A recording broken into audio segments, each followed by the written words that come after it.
Hello, this is Nick with nickscomputerfix.com, and here's a quick video on the Roku Express unboxing, setup, and a review at the same time. Okay, let's take a 360 look at the box. On the front, you can see the Roku device and the remote. It says 350,000 movies and TV episodes. On the back, it says Roku is the king of streaming, and it shows some services that you can get access to. On the side, it says choice of control, what's included, what you need, and what you should know. And on the other side, it says easy setup, HDMI plug-in, connect to the internet, and start streaming. On the bottom we have our barcode there, and on the top we don't have anything.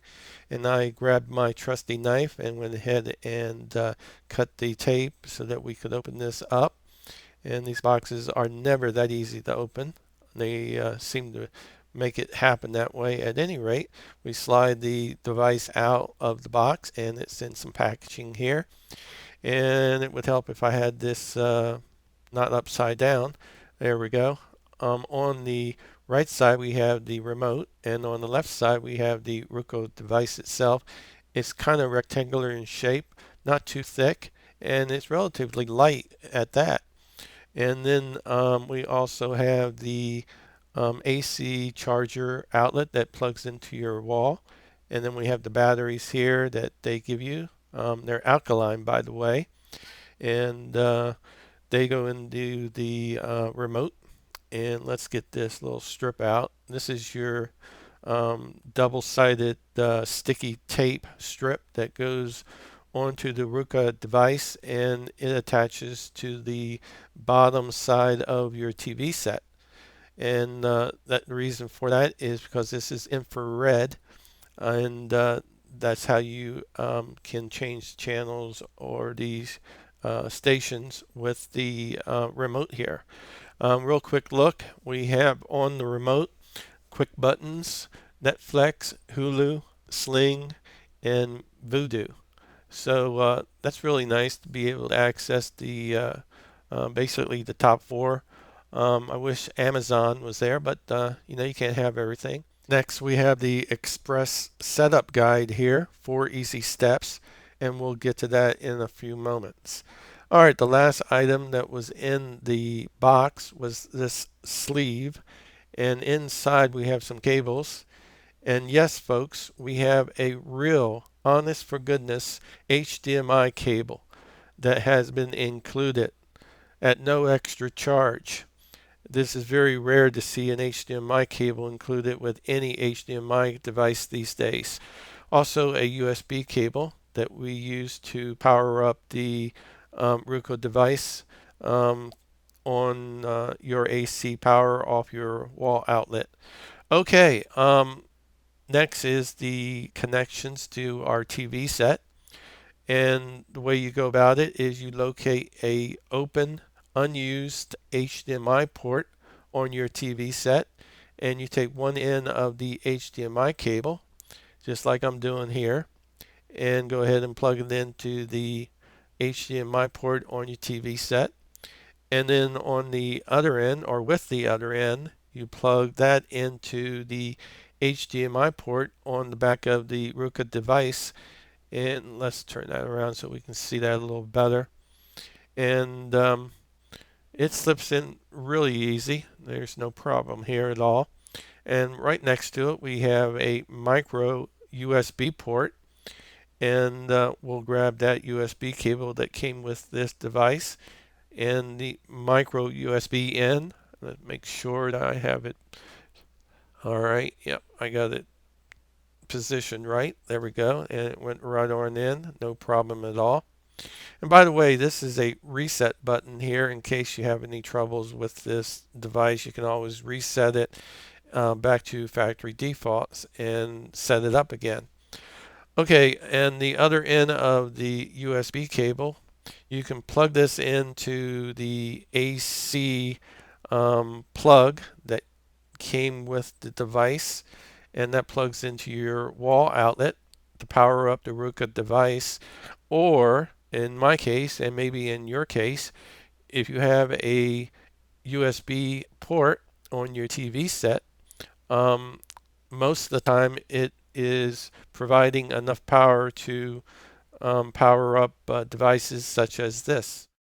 And the advantage of doing it this way, using your USB port to power it up, is that when you power your TV set off, it also powers off the Roku device as well with one remote. Okay, once you've made sure the connections are good and they're tight, we're ready to place this underneath our television set. And so let me show you how I went ahead and did mine. As you can see, I went ahead and attached it with the double-sided sticky tape onto the lower bottom side of my TV set. And that allows me to point the Roku remote directly to it easily. Okay, let's go ahead and turn on the TV set and the Roku device as well. And once you do, you get Let's Get Started on the screen and a selection of languages. And by the way, you need to make sure that you're on the right port via the input button on your TV remote, and be sure to select the correct HDMI port. And once you have, you'll get this screen. Alright, I'm going to go ahead and take the default language, which is English.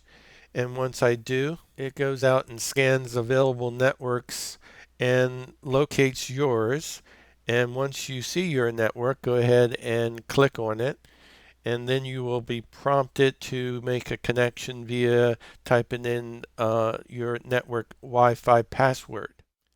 And once you have successfully typed in the correct password for your Wi-Fi network, you'll get this prompt, making the connection to, and then you'll get 3 check marks, and then it goes out and checks to see if there are any updates, and if there are, it'll go ahead and update your device for you. And once it's completed, it restarts the device and then comes back and prompts you whether or not you want to change your display from 1080p to 720.